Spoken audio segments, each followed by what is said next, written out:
Hey guys, it's Liz. Today I'm going to share with you a project that I just finished. I barely made it in time to enter into Amador's 500 Subbie challenge. He recently reached 500 subbies and had a challenge where he wanted us to create a tag or a card. And I think today is the deadline if I'm not mistaken, and I think I just made it because I just finished it. I've been so busy, but I really wanted to participate. I just love Amador, and his projects are just so amazing. So if you guys have not checked out his channel, I'm going to put the link down below so you guys can go show him some love because he is so awesome, super talented. But anyways guys, this is the tag that I created. Look at it, it's so cute. I am so happy with it. I think it came out so pretty. And it is a jumbo tag. It's huge, as you can see. I mean, take a look at my hand.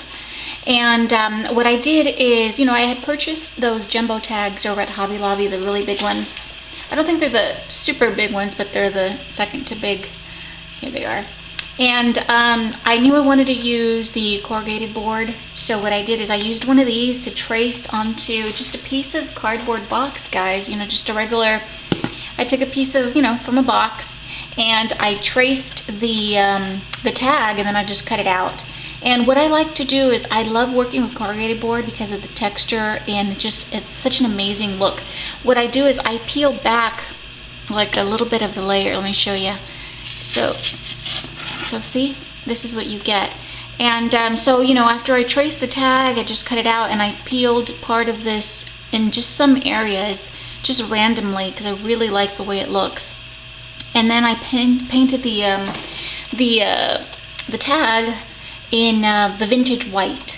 So if you can take a look here, see some of the places where you can see some of the I don't know what you would call it, but the lines underneath the paper, and then in other areas it's nice and smooth. But that's how I started off, and I love the way this tag came out. I think it came out so nice. I really hope Amador likes it as well. And so anyways, what I did, just tear some little pieces off the top layer, and then the vintage white, and I didn't go into all the little grooves and stuff because I did want some of the brown to show through. And then I took pieces of dictionary paper, and again I just tore little pieces and I adhered them to different sections of the tag. There's some up there, there's some here. A lot of it gets covered up, but you can see it in full detail, and of course in person everything, you can definitely see all the details a lot better. And let's see, so after I adhered all the dictionary paper, just little random pieces throughout, I went ahead and I used the beautiful collection. It's an oldie but goodie by Pink Paisley. It's called Butterfly Garden. I'm sure a lot of you guys are familiar with it. It's just such a pretty collection. I love it. I've worked with it before, and I just love it. I love working with it. And it always seems like it's something new when you pull it out and you haven't seen it for a while. So that's what I did. I took a piece of the pattern paper here in the center, and I wet my fingers and I scrunched up all of the edges. I'm not sure if you could see that. See how it's all scrunched up? And it gives it such awesome texture because once the paper dries, it stays that way. It stiffens and it hardens, and it stays just the way you crumbled it up. And that's what I did all over the paper on all the edges because I wanted the corrugated board from the background to show through. I didn't want to cover it all with the pattern paper. But see this details over here? It's very nice. And then I went ahead and I used my vintage photo distress ink. I inked all the edges up of the tag, and you can see it in some areas. Some areas it's a little bit darker than others. I inked up the paper as well here. On some of the ridges, it picks up like the wrinkles and everything. So it's just, I really love the way it looks. There's so much going on here. I'm just so happy with this tag. I think it came out so pretty. And there's lots of layers, as you can see. I think this is probably one of the busiest tags I've ever done, but that's really what I was going for. I just wanted a lot of layers, a lot of different details. So your eye just kind of wanders around, looks at everything. So let's see. And then, of course, I had to use my beautiful Tim Holtz Birdcage die. I just love working with the dies. And I cut I used grunge board because I wanted flexibility. As you can see, the cage, it's a little bit dimensional, and I wanted it to look that way. So it's very cool. Here, if I show you like this, see? So it's not flat. It's, popping up. So give it a more 3D effect. And what I did with this, I cut it out of grunge board, I painted it a metallic silver color, and it's just a paint by, I think it's Folk Art, just like a metallic silver. And then what I did, I used Snow-Tex, and I randomly just dabbed it on in some areas. Of course, I want some of the silver to show through, and I'm sure the camera's picking that up. And I'm sorry if I'm moving so much, my tripod broke. I have it on like stacks of books, so I'm on my knees trying to film this to show you all the details, but yeah, so it's a little uncomfortable, but anyways. Okay, so I just dabbed the Snow-Tex in some areas to still have some of the silver coming through, and as you can see, I love the texture that the Snow-Tex gives. It's like grainy, it's really cool. And then after that, I did just lightly rubbed the vintage photo with my ink, my little foam pad, just lightly over it. And it kind of gives it like a little bit of a rusty look, and that's what I'm going for. So I thought that came out really, really nice. And let's see, and for the background, I'm sure you can see that big piece of cheesecloth. And of course, that was the first thing I adhered after I adhered the papers. I know I'm jumping out of order, but sorry about that. But yeah, after I adhered all the papers, then I added that big piece of cheesecloth, and it just comes all the way down like this, down here as well, so you can see some of the detail down here. Okay, and then let's see, I added some chain, a jump ring and some chain to my Birdcage, and of course the chain is over here. I just kind of wanted it to use the E6000, and it's just kind of randomly, just wherever it landed, that's where I glued it. Okay, and then I used a little bit of gesso on top of the chain to soften the look of the metal. Down here, I just used some jump rings, and I used these really cool teardrop crystal beads, and these are really cool, guys. These are, let me show you, I just picked them up at Michael's, actually, in the wedding section. It's just a big garland. Look at this. It's just a big garland, Celebrate It, wedding section at Michael's.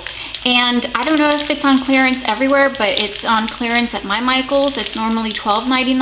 I got it for $4.99, and look at it. It is 6 feet of these gorgeous little crystals, and they come in 2 little sizes, you know, a smaller one and then a larger one. And you can cut this up and use it like I did, or, you know, cut it up and use it like sprays, like little bead sprays. So I thought that was an awesome deal, and you get a lot of them, as you can see. So $4.99 right now, guys. So check out your Michael's. Maybe it's on clearance there as well. But that's what I used down here. I wanted, you know, some little elements just dangling freely from the Birdcage, and I thought those came out really pretty.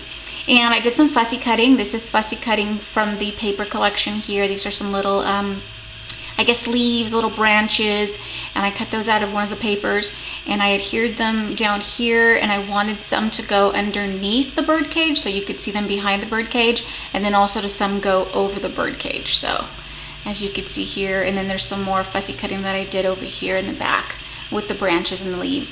And of course the little bird is from the same die. I cut him out of, you know, just a cereal box. I always keep all my cereal boxes. I cut that out, and then I used the pattern paper, glued the pattern paper over that. I inked all the edges with the vintage photo. And this is, again, the paisley, pink paisley butterfly garden paper collection. It's beautiful. And then I gave him a little eye. It's just like a little bead from, I think it's Recollections. It's like a little silver bead. So I gave him a little eye. And then up here, I titled this Set Your Imagination Free. That's why the little bird is not in his cage. He's free to roam around and fly around. I really don't think birds need to be caged. And our imagination doesn't need to be caged either. So that's why it's titled Set Your Imagination Free. And all I did here, this is just like a little mini tag that I just cut out of one of the pattern papers. I inked all the edges with the vintage photo. Then I printed this out from my computer, and I cut out the rectangles, little squares. I adhered it to cardstock, and then I used Mod Podge to seal it. And then, as you can see, again, the vintage photo is used to ink all the edges up. So it came out really pretty, and I really love what it stands for. So Set Your Imagination Free.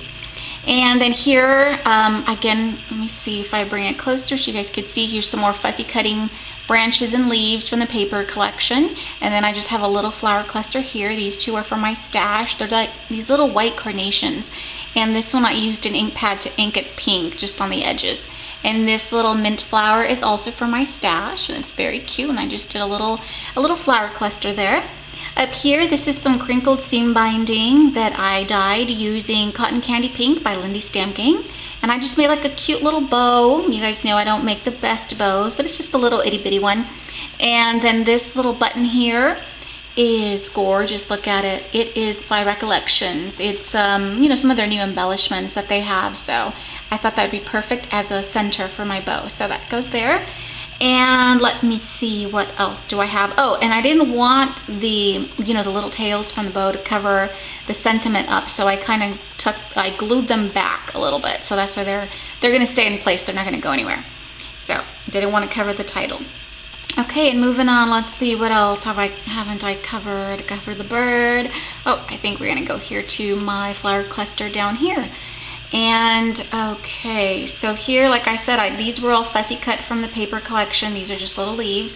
And then I added gorgeous flowers for my stash. These I picked up recently. They're like a mint green. They're very, very pretty. They're fabric little rosebuds, and they're so pretty. So I added 2 here, and then here, this is one of those little carnations from my stash. And then here's another one down here. And then those 2 pink flowers are I Am Rose's flowers, and I just used 2 different ones. I wanted the pink, and then I wanted some of that hot pink because this kind of matches with the color of the bow up here. So I thought that went well. And then over here is some more little buds from my stash. Here is a green little mint one, mint green for my stash as well. And then I used, you know how we use the little stems and we just kind of curl them up, and I tucked a couple of those back here. And then there's some over here as well. And see, here you could see the cheesecloth I have in the background. Here are some more fussy cut leaves. And I'm telling you, I just love the corrugated board. The way it looks, it just looks so awesome. I guess this style, I'm not sure if this would be considered shabby chic. I guess it would be. It's a combination of shabby chic, maybe vintage. And I know Amador loves shabby chic, so hopefully he really likes it. And I'm very happy with it. I think it came out so pretty. And like I said, I wanted to go for a more detailed, a lot more embellishments than I'm used to, different layers, that kind of thing. And of course, love the way the Birdcage came out with the snow text and the ink and the paint. It just came out really, really good. And on the back, I kept it simple, guys. Again, you know, the corrugated board, I had cut out some of the first layer. I had here the newspaper, the dictionary paper in some areas. Here you could probably see it better. You know, the front gets all covered up with all our embellishments. Let's see, pretty cool. And this is the beautiful pink paisley butterfly garden collection. I love it. And all the edges are distressed, kind of crinkled up in areas, inked with the vintage photo. And then up here, I just used one of the Tim Holtz reinforcers, and I just used that up there. So very cool. I think it came out awesome, and I love it. And I'm going to be sending this to Amador. I guess I have to send him a message asking for his address because I don't have it. But Amador, it was so fun working on this challenge. I know it's last minute. Hopefully I'm not too late. I'm pretty sure you said the 18th. But I've just been so busy, guys. I've been going back and forth to Sacramento for court, and it's just been a mess. I come home, I'm exhausted, and you know how it is. It takes you a while to kind of get back in the groove, but I think I'm done. I had to testify in a trial, and I think they're done with me. I can't talk about the details, obviously, because it is an ongoing trial, but hopefully they won't have to call me back again. I don't want to go again. But yeah, so anyways, that's it. That's what's been going on. I've just been so busy with that, and you know, just a little stressed.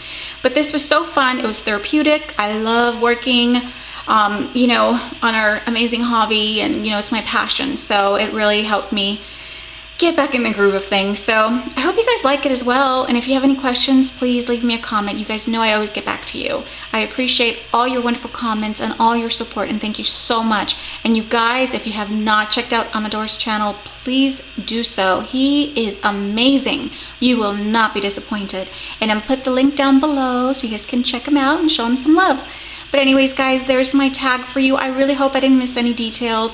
Thank you so much again for watching, and I will see you all soon. Thank you.